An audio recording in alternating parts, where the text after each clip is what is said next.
કલકત્તામાં medical કોલેજની resident તબીબ પર રેપ આચર્યા બાદ હત્યા કરવાની ઘટના બાદ રેસિડેન્ટ તબીબો હડતાલ પર ઉતરી ગયા હતા। 6 દિવસ હડતાલ કર્યા બાદ હડતાલ સમેટાઈ હતી। આ સાથે રેસિડેન્ટ તબીબોએ સુરત સિવિલ સુપ્રિન્ટેન્ડન્ટ સહિતના તંત્રના અધિકારીઓ સાથે બેઠક કરી પોતાની માંગણીઓ મૂકી હતી। જે પ્રમાણે સિવિલ વહીવટી તંત્ર દ્વારા કેમ્પસમાં સીસીટીવી અને બ્લેક સ્પોટ પર લાઇટ વધારાશે। આ સાથે જ મહિલા ગાર્ડ સહિત 15 સિક્યુરિટી ગાર્ડમાં પણ વધારો કરી દેવામાં આવ્યો છે। સુરત નવી સિવિલ હોસ્પિટલના આરએમઓએ કેતન નાયકે જણાવ્યું હતું કે રેસિડેન્ટ તબીબોની હડતાલ હતી તે કલકત્તામાં બનેલી જઘન્ય અપરાધ રેસિડેન્ટ તબીબ પર તેના આધારે આખા ભારત અને ગુજરાતમાં પણ મેડિકલ કોલેજના રેસિડેન્ટ તબીબો હડતાલ પર હતા। સુઓ મોટો દ્વારા સુપ્રીમ કોર્ટ દ્વારા જે રીતે અર્જન્ટ લેવામાં આવી જે જજમેન્ટ કામગીરી શરૂ કરવામાં આવી હતી એટલે હડતાલ પાછી ખેંચવાનું શરૂ થયું હતું। રેસિડેન્ટ તબીબો દ્વારા ગુજરાત પર હડતાલ પરત ખેંચવામાં આવી હતી। જોકે જે લોકલ સમસ્યા હતી તે સિવિલ હોસ્પિટલના વહીવટી તંત્ર દ્વારા જે સોલ્વ થઈ શકે તેના પર ઝડપથી કામગીરી કરવામાં આવી છે। રેસિડેન્ટ તબીબો અને હોસ્પિટલ તંત્ર વચ્ચે બેઠક મળી હતી। તબીબોની માંગ પ્રમાણે સીસીટીવી કેમેરા સિક્યુરિટી ગાર્ડમાં વધારો માંગ્યો હતો। અમારી મર્યાદામાં 10% વધારો કરી શકાય તેમ હોવાથી 15 સિક્યુરિટીનો ગાર્ડ વધારવામાં આવ્યા છે।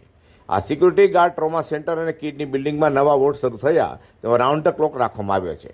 સીસીટીવી બાબતે રેસિડેન્ટ તબીબોને કહેવામાં આવ્યું છે કે 4 થી 5 જેટલા તબીબો દ્વારા સિક્યુરિટી ઓફિસર સાથે સર્વે કરીને જે જગ્યા પર સીસીટીવી કેમેરાની જરૂર હોય ત્યાં સીસીટીવી મૂકવા માટે સુપ્રિન્ટેન્ડન્ટ દ્વારા લીલી ઝંડી આપવામાં આવી છે।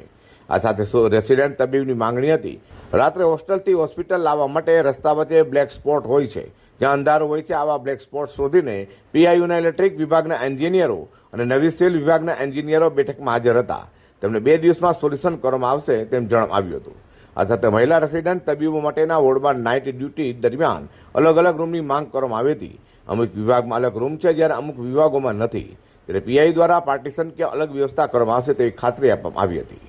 દર્દીઓની સેવાઓ ખોરંભી ન પડે તેનો વિશ્વાસ આપ્યો હતો। નવી સિવિલ તંત્ર દ્વારા રેસિડેન્ટ તબીબોની માંગણીઓ ઝડપથી પૂર્ણ કરવામાં આવશે તેવી ખાતરી આપી હતી।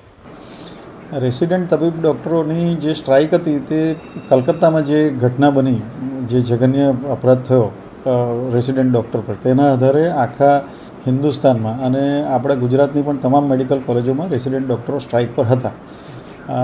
સુઓ મોટો દ્વારા જે રીતે સુપ્રીમ કોર્ટમાં મેટર અર્જન્ટ લેવામાં આવી અને જે કંઈ એના જજમેન્ટની ચાલુ થયું કામગીરી તેનાથી સંતોષ વ્યક્ત કરીને ઘણી જગ્યાએ સ્ટ્રાઇકો ખેંચવાનું ચાલુ થયું। અમદાવાદમાંથી બી ખેંચાઈ ગઈ અને પછી એના એ ઉપરાંત જે કોઈ લોકલ ઇસ્યુ થોડા હતા જે લોકલ ઇસ્યુ જે સિવિલ હોસ્પિટલના વહીવટીતંત્ર દ્વારા સોલ્વ થઈ શકે એવા ઇસ્યુ હતા। તેમાં દાખલા તરીકે એમને એક સીસીટીવી કેમેરા વધારે જોઈતા હતા, થોડા સિક્યુરિટી ગાર્ડની સંખ્યા પોઈન્ટ્સ વધારે જોઈતા હતા। તો અમારી મર્યાદામાં 10% સુધી લઈ શકાય બેઝ પર 15 સિક્યુરિટી ગાર્ડ અર્જન્ટ વધારવાનો આદેશ કર્યો જે ટ્રોમા સેન્ટર અને કિડની બિલ્ડિંગમાં જે નવા વોર્ડો ચાલુ છે એમાં રાઉન્ડ ધી ક્લોક રાખવામાં આવશે।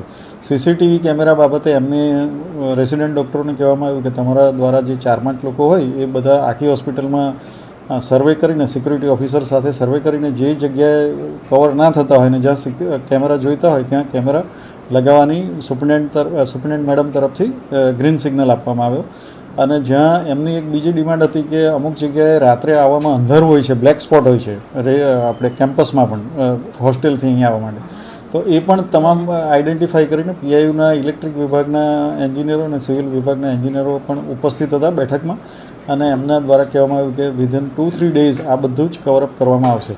તદુપરાંત એમને ફિમેલ રેસિડેન્ટ ડૉક્ટર માટે વોર્ડમાં નાઇટ ડ્યુટી માટે અલાયદા રૂમની વ્યવસ્થા બાબતની માંગણી કરી તો અમુક વિભાગોમાં હતા અને અમુક વિભાગોમાં નહોતા। જ્યાં જ્યાં નથી તેનું પીઆઈયુ દ્વારા પાર્ટીશન કરીને કેવી રીતે પણ ફિમેલ માટે અલગથી વ્યવસ્થા કરવામાં આવશે એવી ખાતરી આપવામાં આવી।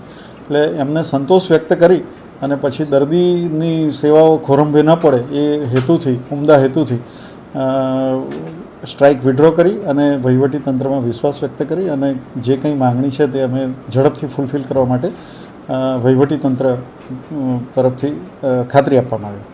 વધુમાં રેસિડેન્ટ તબીબોના સીસીટીવી વધારાની માંગણી લઈને સીસીટીવીનો સર્વે શરૂ કરી દેવાયો છે।